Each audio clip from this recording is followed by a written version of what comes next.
हम पहले पढ़ रहे थे कि यूरोपियन कंपनियां किस प्रकार से आई थी। तो शुरुआत में बिजनेस करने के लिए आए थे, फिर आपस में लड़े, आपस में लड़के उनमें फाइनली एक बचे थे। कौन बचे? अंग्रेज। अब अंग्रेज जब एक बचे, यूरोपियन सारे बाहर निकल गए, तो अंग्रेजों का ध्यान इंडियंस की तरफ गया।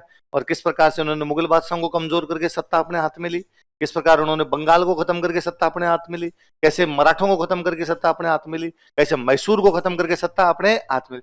तो ये सब कुछ साउथ इंडिया में चल रहा है। बंगाल नॉर्थ ईस्ट मान लो आप, मैसूर साउथ इंडिया, मराठे साउथ इंडिया। मुगल बादशाह के पास वैसे भी कुछ ही नहीं था। मुगल बादशाह भी रूल्ड बाय साउथ था, है ना भाई। मराठे जैसे कर रहे थे वैसे वैसे मुगल बादशाह कर रहा था। जैसे मराठे खत्म हुए, मुगल बादशाह भी अपने आप क्या हो गया था? खत्म हो गया था। नॉर्थ में उन्होंने एक बड़ा राज्य हड़पा था, वो है पंजाब। क्योंकि बाकी नॉर्थ उनके पास वैसे ही आ गया था कि अवध को बफर स्टेट बनाए गए थे वो लोग। बंगाल के चक्कर में बिहार उड़ीसा का कुछ पार्ट उनके पास आ ही गया था। दिल्ली के चक्कर में ऊपर दिल्ली के आसपास का कुछ इलाका आ गया था, पर पंजाब उनके पास में नहीं था। पंजाब उन्होंने बाद में हड़पा था। तो पंजाब कैसे हड़पा, उसकी कहानी पढ़ते हैं। क्या बादशाह ने बीच में हनी सिंह के लिए क्या कहा था? यहां तो मैंने सीन चेंज कर दिया, कुछ लोगों का कम बैक नहीं हो रहा। क्या क्या गाना आया था? यहां तो मैंने, और कुछ डायलॉग था यार एक गाने में, उसने बोला था ना ऐसा, हनी सिंह के लिए जो बोला था। हनी सिंह का थोड़े दिन पहले इंटरव्यू था कि मैं कम बैक नहीं कर पा रहा हूं, और उसने बाद में गाने में एक लाइन बोली थी, यहाँ तो पूरा सीन चेंज कर दिया, कुछ लोगों का कम बैक। सीन नहीं, और कुछ वर्ड बोला था।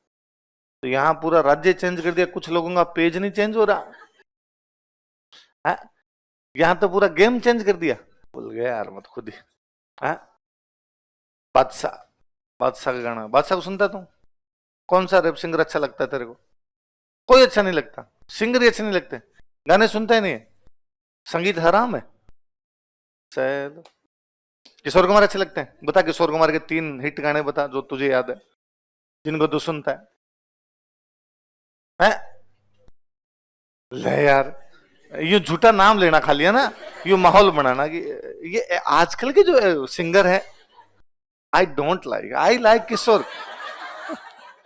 फालतू का माहौल बनाना। चलो, पंजाब में क्या था? सिख थे पंजाब के अंदर। अच्छा, एक वर्ड सिख, क्या मतलब इसका वर्ड का? जो गुरु की सीख मान ले वो सिख है। जो गुरु की सीख मान ले वो सिख। तुम सब भी यदि गुरु की बात मानते हो, तुम सब क्या हो? गर्व से कहो हम सब सिख। का और अच्छा सा मीनिंग बताओ दूसरा, स्टूडेंट। सिख का मतलब क्या है? विद्यार्थी। विद्यार्थी तो तुम सब, तो गौरव से कहो हम सब सिख है, क्योंकि सिख का मतलब क्या है? विद्यार्थी। जो गुरु की बात मान ले, जो गुरु जी की सीख मान ले। गुरु जी कौन? नानक। गुरु जी कौन भाई? गुरु नानक नाम थोड़ी, नाम तो नानक ही है, गुरु तो थे ही, गुरु नानक। अब ऐसे गुरु जी बने, गुरु नानक बने, अगले गुरु जी, अगले गुरु जी, अगले गुरु जी। 10वें गुरु जी आते हैं गोविंद सिंह जी। 10वें कौन आते हैं? और गोविंद सिंह जी तक आते हैं। अच्छा, गुरु जी का क्या काम है? गुरु जी काम है समाज को अच्छे रास्ते पे लेके जाना, यही काम है। समाज गलत काम ना करे, ये गलत है ये मत करो, समाज में ऊंच नीच होनी नहीं चाहिए, गुरु जी ये सिखा रहे। महिला पुरुषों के साथ बराबरी का बर्ताव होना चाहिए, ये चीज सिखा रहे। आडंबर वगैरह कर्मकांड वगैरह अधिक होने नहीं चाहिए, ये बात सिखा रहे। हम गलत रास्ते पर नहीं जाएंगे, गुरु जी ये बात सिखा रहे हैं। गोविंद सिंह जी तक आते आते और एक बात और फील हुई कि समाज को कुछ और चीजों की भी आवश्यकता है। किसकी आवश्यकता है? क्योंकि उधर राजा बना हुआ था औरंगजेब। कौन बना था? वो कन्वर्ट कर रहा था कि आप सबको मैं क्या बना दूंगा? मुसलमान बना दूंगा। तो गोविंद सिंह जी को लगा ये खाली किताबें पढ़ने से पार पड़ेगी नहीं, खाली ये बातें बताने से पार पड़ेगी नहीं, अब लोगों को लड़ाई के लिए तैयार करना पड़ेगा। उनका हम लड़ेंगे, हम धर्म बदलेंगे नहीं, हम अपना धर्म किसी सूरत में नहीं बदलेंगे, उसके लिए हम क्या कर लेंगे? लड़ाई। लोगों ने कहा सर अपनी संख्या में कम, ये संख्या में ज्यादा, कैसे पार पड़ेगी? और गोविंद सिंह जी ने कहा 1.25 लाख तो एक लड़ावा ता गुरु गोविंद सिंह नाम कहा, चिड़िया दे संग बाज लड़ावा ता गुरु गोविंद सिंह नाम का। मेरा एक एक योद्धा 1.25 लाख के बराबर हो जाएगा, इसलिए डरने की अपने कोई आवश्यकता। तो सिखों को एज वॉरियर कौम की तरह ढंग से कोई स्टैब्लिश करते तो वो थे गुरु गोविंद सिंह जी। वो कौन थे? पहले भी चली रही होगी लड़ाइयां, पर एग्जैक्टली उस लड़ाई वाले फॉर्म में लेके आए थे। कौन लेके आए थे? गुरु गोविंद सिंह जी की जब डेथ हुई, उससे पहले गुरु जी बन रहे थे, वो 10वें गुरु जी थे, पर वो कह के गए कि मेरे बाद में कोई भी गुरु होगा नहीं, आपके बाद में कोई हमें बात समझ में नहीं आता। कहा? उनका गुरु ग्रंथ साहिब, ये बुक है गुरु ग्रंथ साहिब, इसको पढ़ लेना, इसमें सारी बात मिल जाएगी। ठीक है, बुक में क्या बात मिल जाएगी? बुक में ये मिल जाएगा क्या करना चाहिए क्या नहीं करना चाहिए। लड़ाई तो बुक कर नहीं सकती, लड़ाई करने के लिए तो कोई आदमी चाहिए। तो गुरु गोविंद सिंह जी के बाद में सिखों के जो पॉलिटिकल लीडर बनते हैं वो थे बंदा बहादुर। वो कौन थे? पर हमने तो पढ़ा कि 1716 में फर्रुख शेर के शासनकाल में बंदा बहादुर की निर्दयता पूर्वक हत्या कर दी गई थी, पढ़ा। अब तो बंदा बहादुर की डेथ के बाद पंजाब 12 टुकड़ों में बंट गया था। कितने टुकड़ों में? 12 अलग अलग जातियों के अंदर बंट गया था। उनको बोलते थे मिसल। वो जो अलग अलग ग्रुप थे उन ग्रुप को क्या बोलते थे? तो कितने मिसल में बंट गया था? किसकी मृत्यु के बाद? बंदा बहादुर की मृत्यु के बाद। मैंने उस दिन ही कहा था कि शेर का शिकार कर लिया था, इसलिए गोविंद सिंह जी ने कहा था कि बंदा बहादुर है। पंजाब कितने मिसलों में हो गया था? 12 मिसलों में विभाजित हो गए। अब इनमें से एक मिसल का व्यक्ति, एक मिसल हुआ करती थी शुक्र चकिया। इस मिसल का जो राज्य है पंजाब में वो 2 नदियों के बीच में था, रावी से चिनाब। और इस शुक्र चकिया मिसल में एक व्यक्ति होते हैं जो बाकी सब मिसलों को खा जाते हैं, अपने अंडर में ही कर लेते हैं। उनका नाम था रणजीत सिंह। चिनाब आगे पाकिस्तान की तरफ चलेगी भाई, उधर उधर की तरफ चली जाती है आगे, मतलब अपने वाले पंजाब का लास्ट इलाके से शुरू होके ऊपर पाकिस्तान वाले पंजाब के बीच में कुछ कुछ वो इलाका है इनके पास में। पाकिस्तान से आगे क्या जाएगा? अफगानिस्तान। अफगानिस्तान से अपने पे खूब अटैक होते थे। अपने पढ़ा अहमद शाह अब्दाली ने अटैक कर दिया, नादिर शाह ने अटैक कर दिया। और अटैक का ये रास्ता था, आप भारत को यदि देखेंगे तो इसके अलावा भारत पर अटैक हो ही नहीं सकता। नीचे समुद्र, बंगाल की खाड़ी उस तरफ, अरब सागर, तो 3 तरफ तो क्या आ गया? समुद्र आ गया। बंगाल की खाड़ी से ऊपर की तरफ हिमालय शुरू हो जाता है, उस हिमालय में नहीं हो सकता। अच्छा, इधर भी हिमालय अपने अफगानिस्तान की साइड में, पर इधर वाले हिमालय में 2 दर्रे हैं, खैबर और बोलन। कौन कौन से?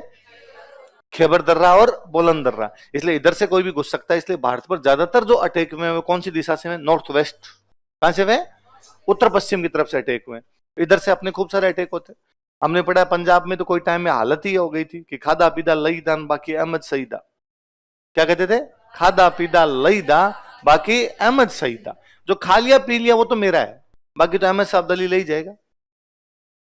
खा लिया पी लिया उसके लिए अहमद साहब अली कुछ भी छोड़ेगा, पेट में चला गया उतना ही मेरा, बाकी तो घर में भी कुछ पड़ा तो उसके फौजी उठा के लेके जाएंगे। तो लोग इतना मतलब यूं, इसका मतलब रेगुलर अटैक हो रहे हैं, है ना, अटैक पर अटैक हो रहे हैं उनके। अहमद साहब अली का पोता है, उसका नाम है जमान शाह। वो एक बार कोई इधर अपने अटैक करने आता पंजाब साइड में, चिनाब नदी में उसकी तोपें फंस जाती, बाढ़ आ गई थी तो बाढ़ में तोपें फंस गई उसकी, निकली नहीं, उससे भारी तोपें थी, बाढ़ में फंस गई, निकली नहीं, वो चला गया। बाढ़ का पानी उतरा, बाढ़ का पानी उतरा तो वो तोपें तो खड़ी है, वहां तोपें खड़ी। रणजीत सिंह उन दोनों तोपों को निकालता है और निकाल के जमान शाह के पास जाता है। कहां जाता है? कि सर एक्चुअली वो आप आ रहे थे तो 2 तोपें आपकी रह गई थी, मैं आपके लिए तोपें लेके आऊं। जमान शाह बड़ा राजी हुआ। जमान शाह ने पूछा, अरे यार कहाँ के हो तुम? लग दे लाहौर दे हो। उसने कहा हाँ सर मैं लाहौर का हूँ। कहाँ का हूँ? ये रावी, रावी के पास में लाहौर है। तो जमान शाह ने कहा आज के बाद तुम लाहौर के राजा हो। कहाँ के राजा हो? मतलब उसने कुल मिला के वैलिड किया कि हाँ मैं तुम्हें कहाँ का राजा मानता हूँ, लाहौर का राजा मानता हूँ। वरना तो पहले ये छोटी मोटी मिसल में तो बैठे हुए थे, पर दूसरा कोई भी इनको वैलिडिटी दे नहीं रहा था। अच्छा, पंजाब की पॉलिटिकल कैपिटल ही लाहौर थी। पंजाब की पॉलिटिकल कैपिटल क्या थी? मतलब 12 में जिसके पास में लाहौर रहेगा वो शक्तिशाली है। ये मोटा मोटा था लाहौर। जब तक भारत पाकिस्तान आजाद नहीं हुए थे ना, तब तक पंजाब जो राज्य था, आज जो पंजाब है ये पंजाब नहीं, पूरा पंजाब, आधा पंजाब पाकिस्तान के पास, आधा पंजाब इवन अपने पास तो आधा ही नहीं, अपने पास तो 40% है, 60 उनके पास। तो जो दोनों पंजाब है, इन दोनों पंजाब को मिला के जो कैपिटल हुआ करती थी कौन सी थी? अब जब कैपिटल उधर चली गई, लाहौर उधर चला गया था, हमारी तो दिक्कत थी अब कैपिटल बनाए क्या? उधर वाले पंजाब, पाकिस्तान ने अपने पंजाब की कैपिटल किसको बना ली? लाहौर। अपने वाले पंजाब की क्या बनेगी? तो अपने पहले था कि अमृतसर बनाई जाए। क्या बनाई जाए? पर अमृतसर बॉर्डर के बहुत पास है। इसने कहा राजधानियां कभी भी बॉर्डर के इतनी पास है पाकिस्तान के। अब आप कहोगे लाहौर भी तो एकदम बॉर्डर के पास में है, और तो नंगा देश है, उसके क्या फर्क पड़ता है ना? वो तो खुद ही परमाणु बना के खुद ही फोड़ ले अपने पे, तो उनका तो कोई लेना देना नहीं है। पर अपने तो इज्जत वाले आदमी है ना, अपने को ध्यान रखना पड़ता है। इसलिए हमने राजधानी नई बनाई चंडीगढ़। कौन सी बनाई? तो चंडीगढ़ आजादी के बाद बनाया हुआ शहर है। बाद में हमने एक शहर बनाया था, और चंडीगढ़ बहुत दूर बनाया हमने, बॉर्डर के पास में बनाया नहीं, पूरी तरीके से अलग बनाया। तो लाहौर राजधानी हुआ करती। तो सिखों की पॉलिटिकल कैपिटल तो हुआ करती लाहौर, और धार्मिक राजधानी थी अमृतसर। धार्मिक कौन सी? अमृतसर। अब लाहौर किसको मिल गया? रणजीत सिंह। तो रणजीत सिंह थोड़ा पावरफुल हो गया, तो अब रणजीत सिंह को क्या लेना है? अमृतसर। अमृतसर में मिसल दूसरी थी, अमृतसर में मिसल थी बंगी। कौन सी मिसल थी? तो अमृतसर बंगी मिसल से क्या छीन लेता है रणजीत सिंह? अमृतसर किससे छीन लेता है? बंगी मिसल। अब सिखों की 2 राजधानी है, एक तो पॉलिटिकल राजधानी और एक रिलीजियस राजधानी, है ना, धार्मिक राजधानी और राजनीतिक, दोनों किसके पास? रणजीत सिंह अपने आप पावरफुल हो गया। अब रणजीत सिंह ने इधर उधर बाकी जो सिख होंगे छोटे मोटे राज्य 12 मिसले हैं, बाकी 11 मिसले और है ना, बंगी मिसल छीन लिया, 10 तो और पड़ी है, उन सबकी छीनने शुरू किए। तो जब छीनने शुरू किए तो वो अंग्रेजों के पास भाग के गए। किसके पास गए? उनका ये मारेगा रणजीत सिंह, हमारी हेल्प करो। अंग्रेजों ने शुरुआत में कोई ध्यान नहीं दिया। अंग्रेजों ने देखते हैं, वेट एंड वॉच, बैठे रहो अपने फालतू में, जल्दी शुरुआत के अंदर जाके पंगा लेना नहीं है। तो अंग्रेज उधर बैठे। इधर अफगानिस्तान में घटना घटित हुई। अफगानिस्तान में जमान शाह का पोता है शाह सुजा, वो राजा बनना चाहता है। हमने एक बंगाल में शाह सुजा पढ़ा था, वो शाहजहां का बेटा है, वो अलग आदमी है, ये अलग आदमी। अब टाइम देखो ना, टाइम में फर्क पड़ा ना। ये तो अब हम कब 1800 के आसपास की बातें करें, 1799 मतलब 1800 आ गया, 1651 1651, 150 साल। शाह सुजा यूं 150 साल जीवता थोड़ी रहेगा। तो इसका मतलब वो शाह सुजा अलग है, ये शाह सुजा अलग। जमान शाह का पोता है। किसका पोता है? इसको इसके भाइयों ने कूट पीट के निकाल दिया। इसका एक भाई है वहां पर, उसका नाम है दोस्त मोहम्मद। क्या नाम है? उसके दोस्त ज्यादा थे, तो दोस्त मोहम्मद के दोस्तों ने दोस्त मोहम्मद को क्या बना दिया? राजा। तो शाह सुजा बेचारा भागा, और शाह सुजा भाग के आया रणजीत सिंह के पास। किसके पास है? और कहा रणजीत सिंह जी, त्राहिमाम त्राहिमाम, मदद की आवश्यकता है, आप मेरे दोस्त बनो और मेरे भाई दोस्त मोहम्मद के खिलाफ चलो। रणजीत सिंह जी ने कहा बैठो बैठो, हम आपकी दोस्ती स्वीकार कर लेंगे, हमें क्या मिलेगा? और उसने जेब से निकाल के दिया कोहिनूर। क्या दिया? अपने से लेके क्या? नादिर शाह, नादिर शाह से अहमद शाह अब्दाली, अहमद शाह अब्दाली से जमान शाह, और जमान शाह से अब किसके पास में था? और इसने रणजीत सिंह जी के सामने रखा। रणजीत सिंह जी ने कहा अच्छा ये क्या है? अरे साहब कोहिनूर है। रणजीत सिंह जी ने कोहिनूर लिया, अंदर बॉक्स में बंद करके ताला वाड़ा लगा के वापस आए कि हम तुम्हारी हेल्प कर देंगे लेकिन हमारी कुछ शर्तें हैं। हाँ साहब बताई जाए क्या शर्तें? कि काबुल में गौ हत्या बंद करनी पड़ेगी, काबुल में गायों की हत्या नहीं करनी पड़ेगी। और साहब क्या करना पड़ेगा? कि तुम्हारा महमूद गजनवी कभी हमारे सोमनाथ के दरवाजे उतार के ले गया था, किसके दरवाजे? वापस देने पड़ेंगे। उन्होंने साहब ये कोई तरीका नहीं हुआ, देखो है ना, ये गेट वेट तोड़ने वाली बातें मत करो सब, मैं उधर से किवाड़ उतार उतार के इधर दूंगा, ऐसे नहीं हो पाएगा। देखो, और ये गौ हत्या, हम तो गाय खाते हैं तो हम क्यों गौ हत्या बंद? रणजीत सिंह ने भाग गया से थप्पड़ पड़ेंगे तेरे, भाग जाए। तो उसने कहा कोई नूर दे दो मेरे को, मैं चला जाऊंगा यहाँ से।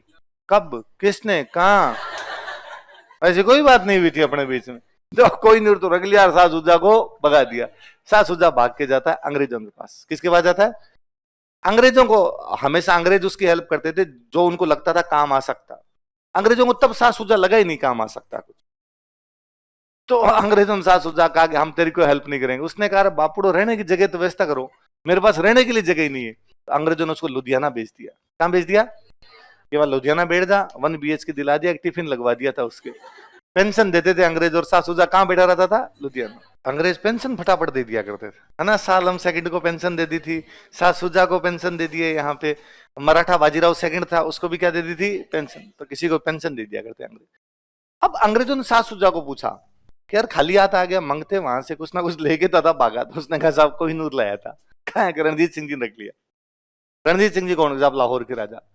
और अंग्रेजों का ध्यान गया। अंग्रेजों ने कहा अरे वो बाहर वाले कमरे में 3 वेटिंग रूम में बैठे, उनको बुलाओ। उनको बुला के, तुम कौन हो? साहब रणजीत सिंह जी ने मारा तो भाग के इधर आए। तो अंग्रेजों को लगा रणजीत सिंह खतरनाक हो रहा है, रणजीत सिंह का कुछ ना कुछ करना पड़ेगा। इसलिए अंग्रेज रणजीत सिंह के पास अपने दूत भेजते हैं। शुरुआत में उनको ये लगा कि इस आदमी से संधि कर लेनी चाहिए, इसलिए रणजीत सिंह के साथ वो संधि करते हैं, अमृतसर की संधि। क्या करते हैं? उस समय उनके दिमाग में ये था कि जो अपनी तरफ भाग के आगे रणजीत सिंह के खिलाफ वाले जो है, इनको प्रोटेक्ट करना है एक बार। तो ये कह दिया गया कि सतलज नदी, कौन सी नदी? ये बाउंड्री है, सतलज के इधर रणजीत सिंह नहीं आएंगे और सतलज के उधर अंग्रेज नहीं जाएंगे। सतलज के इधर वो छोटे छोटे सिखों के राज्य थे, ये सिखों के राज्य किसके दोस्त बन रहे हैं? अंग्रेजों के। तो इनकी सुरक्षा की जिम्मेदारी किसकी? अंग्रेजों की। इनको सुरक्षा का खतरा है किससे? रणजीत सिंह से। इसलिए कह दिया कि रणजीत सिंह क्या क्रॉस नहीं करेंगे? सतलज। और रणजीत सिंह ने यह बात मान ली। रणजीत सिंह ने कहा मैं सतलज क्रॉस नहीं करूंगा, और अंग्रेजों ने कहा कि हम सतलज के उधर आएंगे नहीं। अंग्रेजों का जो गवर्नर जनरल था ना इस टाइम, वो था लॉर्ड मिंटो। इस संधि द्वारा पहली बार रिलेशन स्टैब्लिश हुए अंग्रेजों के और पंजाब के बीच में। रिलेशन स्टैब्लिश कौन सी संधि से में? वरना इससे पहले अंग्रेज अलग थे, पंजाब अलग था, इनके बीच में आपस में कोई रिलेशन नहीं। तब तक अंग्रेजों की पंजाब तक नजर ही नहीं गई थी। आप साउथ से शुरू करोगे तो पंजाब तो ठेठ नॉर्थ में ऊपर पड़ा है, तो आप धीरे धीरे पहुंचोगे वहां तक। रणजीत सिंह का सपना क्या था कि जब अमृतसर अपने पास है, लाहौर अपने पास है, तो पूरा पंजाब भी क्या होना चाहिए अपने पास। तो वो एक एकीकृत सिख साम्राज्य बनाना चाहते थे। क्या बनाना चाहते? यूनाइटेड सिख किंगडम, पूरे सिखों का राजा मैं हूंगा। लेकिन अब वो सपना पूरा नहीं हो सकता, क्योंकि आपकी सीमा क्या बना दी गई? सतलज। इसका मतलब सतलज के इधर के जो सिख होंगे राज्य हैं वो रणजीत सिंह के अंडर में कभी भी जाएंगे नहीं। पर रणजीत सिंह को एक फायदा भी हुआ। रणजीत सिंह को फायदा ये हुआ कि आप सतलज के इधर नहीं आ सकते, उधर तो जाओ, यदि मर्जी आएगी उधर जा सकते हो। तो उत्तर पश्चिम में विस्तार करने का पूरा मौका मिला था और रणजीत सिंह ने विस्तार किया। मुल्तान पे कब्जा कर लिया था, कश्मीर पे कब्जा कर लिया, पेशावर पे कब्जा कर लिया। कहां कहां पर कब्जा कर लिया बताओ? देखिए, मुल्तान पंजाब में, कश्मीर ऊपर वाला है, पेशावर पाकिस्तान के अंदर, इन सब जगह पे कब्जा कौन करके, इवन उधर काबुल तक खूब सारी जगह पे। एक सेनापति था रणजीत सिंह के टाइम में उधर, हरि सिंह नलवा। कौन सेनापति थे? आज गूगल करना थोड़ा, हरि सिंह नलवा को जाके। तो हरि सिंह नलवा का क्या आतंक था उस साइड के अंदर कि मतलब यूं अफगानिस्तान में डायलॉग हो गया था कि रात को बच्चा ज्यादा रोता नहीं सोता तो माँ कहती कि बेटा सो जा वरना हरि सिंह नलवा आ जाएगा। तो उधर आतंक मचाया था इन्होंने खूब जाके कि अफगानिस्तान वालों के अटैक हुए थे उधर से, लो भाई सब बदला लिया जाएगा। जर्मनी में एक बहुत महान व्यक्ति हुआ था बिस्मार्क, यूरोप का, जर्मनी का बहुत बड़ा पॉलिटिशियन हुआ था, प्रधानमंत्री था जर्मनी का। उसका एक अच्छा डायलॉग है कि किसी भी संधि में दो लोग होते हैं, एक घोड़ा और एक घुड़सवार। मतलब एक तो वो होता है जो संधि में अपर हैंड रखता है, एक वो जो उसके नीचे होता है ना। मतलब एक संधि में पावरफुल होगा, एक क्या होगा? कमजोर होगा। इस संधि में घोड़ा रणजीत सिंह है। घोड़ा कौन है? उसकी लगाम किसके हाथ में? मतलब इस संधि में पावरफुल कौन है? अंग्रेजों ने कहा सतलज के इधर नहीं आना, रणजीत सिंह ने बात मान ली है। इसका मतलब है थोड़े दिनों बाद वो ये कहेंगे सतलज के उधर भी नहीं जाना है। आपको एक बार मौका मिला है ये केवल सतलज के उधर जा सकते हो, पर थोड़े दिनों में बकरे की माँ कब तक खैर मनाएगी? उधर भी आओगे आप, शक्तिशाली हो सकता है आपके टाइम में नहीं, आपके बेटों के टाइम में, पोतों के टाइम में अंग्रेज आएंगे तो सही। आपने जब ये एक्सेप्ट नहीं कर लिया, भाई अंग्रेजों का सतलज सीमा है, कहा सर थैंक यू, आप कहना चाहे वाह मैं सतलज के उधर आऊंगा, आप कौन होते हो कहने वाले। तो इस संधि में रणजीत सिंह अंग्रेजों का क्या बन गया था? कमजोर अलाई। अलाई मतलब क्या क्या बोलते हैं अलायंस में जो लोग होते हैं? सहयोगी।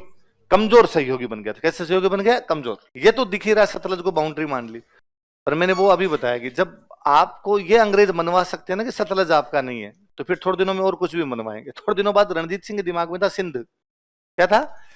पाकिस्तान में मुल्तान पे कब्जा हो गया। पंजाब का मतलब क्या? लाहौर, वो उनके पास है। अमृतसर वो उसके पास है। पेशावर वो उसके पास है। मुल्तान वो उसके पास है। इसका मतलब पाकिस्तान वाला पंजाब और अपने वाला पंजाब किसके पास में आ गया? रणजीत सिंह। अब पाकिस्तान वाला पंजाब जैसे आया तो पास में लगता है सिंध, तो सिंध मेरा, अंग्रेजों का नाम। बातें मान ली इसलिए जब तक रणजीत सिंह रहा तब तक पंजाब आजाद रहा। नहीं मानता अंग्रेज पहले ही खा जाता। वो समझ रहा था इस बात को कि क्या हो सकता है। अपनी शक्तियां हर किसी को मालूम होती है। मैं बीच में, हालांकि हम वैसे आलोचना पढ़ते हैं, हम कहते हैं रणजीत सिंह थोड़ी हिम्मत करता तो क्या पता अंग्रेजों के खिलाफ लड़ पाता, पर क्या पता, उसको पता ही था। हम आज कहते हैं क्या पता। एक असम के मुख्यमंत्री हेमंत बिस्वा शर्मा है ना, तो मैं उनका एक दिन इंटरव्यू सुन रहा था। इंटरव्यू वाले ने पूछा कि आपने लव मैरिज की? उसने कहा। तो आप कहाँ मिले? तो उसने कहा हम कॉलेज में पढ़ते थे साथ में। तो दिक्कत नहीं है लव मैरिज में? उसने कहा आती है यार, भारतीय परिवारों में सब में लव मैरिज में दिक्कत आती है, मेरे भी आई। क्या दिक्कत है? उसने कहा एक तो ये था कि मैं कुछ करता ही नहीं था, यूनिवर्सिटी की नेतागिरी करता था यार। तो मेरी वाइफ के पिता ने पूछा कि मेरी वाइफ ने जब घर पे बताया कि मैं इससे शादी करना चाहता हूं, उन्होंने पूछा ये करता क्या है? तो उन्होंने मेरे से आगे पूछा, मेरी वाइफ ने, कि वो बापू पूछ रहा है करता क्या है, तो मैं क्या बताऊं? कि तेरे पिताजी को जाकर देख, अभी तो कुछ नहीं करता पर एक दिन असम का मुख्यमंत्री बन जाएगा। तो पत्रकार ने, क्या बात करते हो, आपको पहले से पता था क्या? उसने कहा अरे यार कैसे नहीं पता होता, हर व्यक्ति को अपनी क्षमताएं तो पता होती है ना, क्या कर सकता है क्या नहीं कर सकता है। तो यार आपने ये क्यों नहीं कहा कि एक दिन भारत का प्रधानमंत्री बन जाएगा? औकात भी तो मालूम होता है ना। क्या करना है क्या नहीं करना है, आदमी अपने बारे में सब जानता ही है। हालांकि हम रणजीत सिंह जी की आलोचना करते हैं इस मामले में कि रणजीत सिंह जी की अंग्रेजों के सामने एक ही नीति थी, झुको झुको और झुको, झुको झुको। अंग्रेजों ने कहा भाई ये बात मान ले, मान ली, ये बात मान ली, ये बात मान ली, ये बात है। और वो इस बात को समझ नहीं पाया था कि एक दिन अंग्रेज तुझे खा ही जाएंगे, उसे लड़ने की हिम्मत करनी चाहिए थी। और मुझे लगता है कि वो जब तक जिंदा रहे तब तक उन्होंने पंजाब को बचा के रखा, क्योंकि वो समझ रहे थे क्या करना है क्या नहीं करना। जैसे ये बात बाद वालों के समझ में नहीं आई, बाद वालों लड़ाई की रणजीत सिंह जी के मरने के 5 साल बाद पंजाब पूरा अंग्रेजों ने ले लिया, केवल 5 साल। कोहिनूर है सब कुछ ले लो, आगे चले गए। रणजीत सिंह के बेटे को ईसाई बना गए।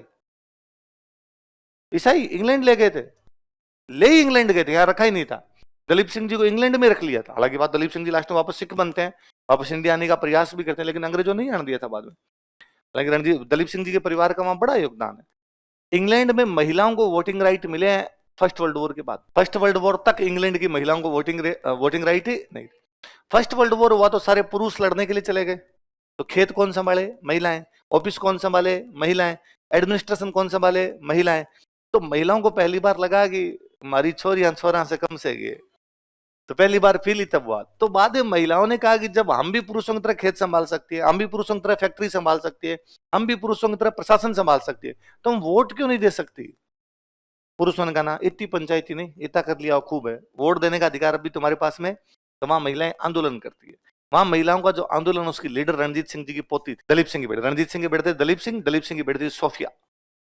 सोफिया वहां आंदोलन करती है। सोफिया बाद में वोटिंग राइट दिलाती है। तो इनका परिवार बाद में इंग्लैंड ही शिफ्ट हो गया था, वहीं रहने लग गए थे। त्रिपक्षी संधि, अब नाम से पता चलता तीन पक्ष है। तीन पक्ष कौन? एक तो सास सुजा, जो कहां बैठा है? लुधियाना। कब बिठाया था उसको? ला के देख लो आप, 1809 के आसपास है ना, तब वो भाग के आया था बेचारा, तब उसको यहां पर बिठाया था। और अभी तक वो कहां बैठा है? वो टिफिन वाली रोटियां खा खा के परेशान हो गया था। अब वहां अफगानिस्तान में राजा उसका भाई बना हुआ है, दोस्त मोहम्मद। कौन बना है? दोस्त मोहम्मद का जब नाम ही दोस्त मोहम्मद, उसने रूस से दोस्ती कर ली। किसी दोस्ती कर ली? रूस। अब भाई ये है, भाई पहले तो ये था ना, ये रूस, ये अफगानिस्तान, भारत, भाई पाकिस्तान अपना है, तो यहां तक तो भारत हो गया। अफगानिस्तान आएगा, और फिर उज्बेकिस्तान, तजाकिस्तान, ये नहीं थे, तो यहां तक कौन आ गया? रूस। अब भारत में किसका राज है? अंग्रेजों का। अंग्रेजों की रूस से बनती नहीं। अब यदि अंग्रेज अफगानिस्तान से संधि कर लेते हैं, इसका मतलब रूस वाले कभी भी यहां आ सकते हैं, बस दोस्तों के राज्य में तो यहां आ ही सकते हैं। और यदि यहां पर आ गए, फिर तो डायरेक्ट उनकी लड़ाई किससे होगी? और अंग्रेजों का यह था कि अपने आसपास जो यूरोपियंस नहीं आने चाहिए। ये आएंगे तो खतरा कर सकते हैं, एशिया वालों से तो पार पड़ जाएगी, कुछ नहीं कर पाएंगे अपने। यूरोपियंस आने नहीं चाहिए। इसलिए अंग्रेजों ने दोस्त मोहम्मद कहा कि दोस्त मोहम्मद, नाम दोस्त मोहम्मद, इसका मतलब ये नहीं है तू रसिया हो जाए पूरा और रसिया के साथ में दोस्ती करता घूमे। रसिया से दोस्ती नहीं करनी। दोस्त मोहम्मद ने कहा कि रसिया तो खुद ही रसिया है, वो जब मेरे से संधि करना चाहता है, मैं क्यों ना करूं से संधि। तो अंग्रेजों के दिमाग में आ गया, दोस्त मोहम्मद के खिलाफ एक बंदा अपने पास भाग के आया हुआ है, कौन है? और अंग्रेजों ने शाह सुजा को फोन मिलाया कि शाह सुजा काबुल जाने चाहते हो क्या? शाह सुजा ने कहा कपड़े पहन के तैयार खड़ा हूं। आप तो लेके चलो भाई साहब, याद आती है मुझे देश की। तो एक तो शाह सुजा, एक अंग्रेज, दो हो गए। तीसरा उन्होंने रणजीत सिंह को कहा आप चलो हमारे साथ।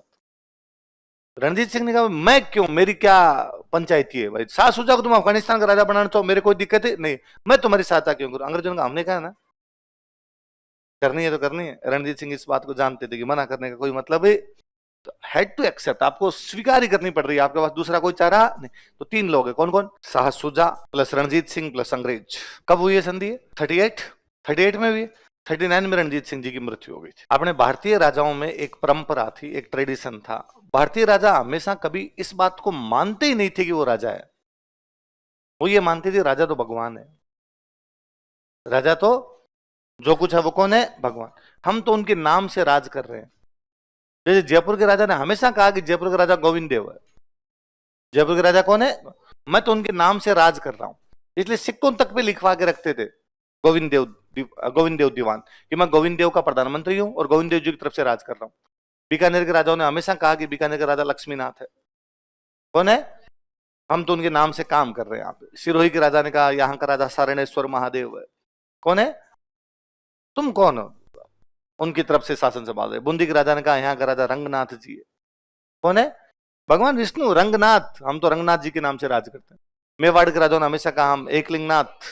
मेवाड़ का राजा कौन है? वैसे रणजीत सिंह जी सिख थे, उन्होंने कहा राज तो खालसा का है। राज किसका है? सिखिज्म में खालसा मतलब परमात्मा, खालसा मतलब, तो राज किसका है? खालसा, खालसा का राज है। मैं तो केवल उनकी तरफ से संभाल रहा हूं। तो सिक्कों पे भी अपना नाम नहीं, सिक्कों पे भी गुरु नानक देव का नाम, गुरु गोविंद सिंह जी का नाम। पहले गुरु कौन थे? नानक। अब इन दोनों चीजों को देख के लगता है कि रणजीत सिंह कट्टर आदमी और सिखों के अलावा और किसी की बात तो मानता ही नहीं, पर वो उतना ही धर्मनिरपेक्ष राजा था। सूफी संतों की भी बड़ी इज्जत किया करता। कहते एक बार एक सूफी संत पैदल चल के रणजीत सिंह के दरबार में जब पहुंचे, तो रणजीत सिंह जी ने खुद ने उनके पैरों की धूल झाड़ी थी, खुद बैठ के उनकी धूल साफ करता। अरे इतना महान संत है, इनके तो पैरों की धूल साफ करने का भी मौका मिले तो भी बड़ी बात अपने लिए। अच्छा, धर्मनिरपेक्षता का पता इससे भी चलता है कि उसके राज्य में धर्म के आधार पर कोई भी अपॉइंटमेंट दी नहीं, योग्य लोगों को अपॉइंटमेंट देंगे, उसमें धर्म का कोई लेना देना। आइदर आप हिंदू योग्य हो तो आइए, आइदर आप मुस्लिम योग्य हो तो आइए, आइदर आप सिख योग्य हो तो आइए। रणजीत सिंह के उत्तराधिकारी, सक्सेसर ऑफ रणजीत सिंह, दो एक साल में 3-4 बन गए थे। खड़क सिंह, एक है नौनिहाल सिंह, एक है शेर सिंह और लास्ट है दलीप सिंह। नाम होता है दिलीप, सर का नाम है दिलीप, है ना, तो पंजाबी में जाते दलीप हो जाता है। तो आपको चूरू, गंगानगर, हनुमानगढ़, उधर खूब सारे लोगों के नाम मिलेंगे, नाम दिलीप होते लिखते हैं दलीप है। खड़क सिंह, नौनिहाल सिंह, शेर कोई 2 साल बना, कोई 3 साल बना, कोई 5 महीने, कोई 2 महीने, कोई मरा एक को निपट वो जला के वापस आए तब तक दूसरा। इस प्रकार के इनके केस। सांस ही नहीं लेने दिया था। 45, 46, 47 बीच में छोड़ा है, 48, 49 में वापस आ गए थे। 4 साल के अंदर पंजाब पूरा कब्जे में करके।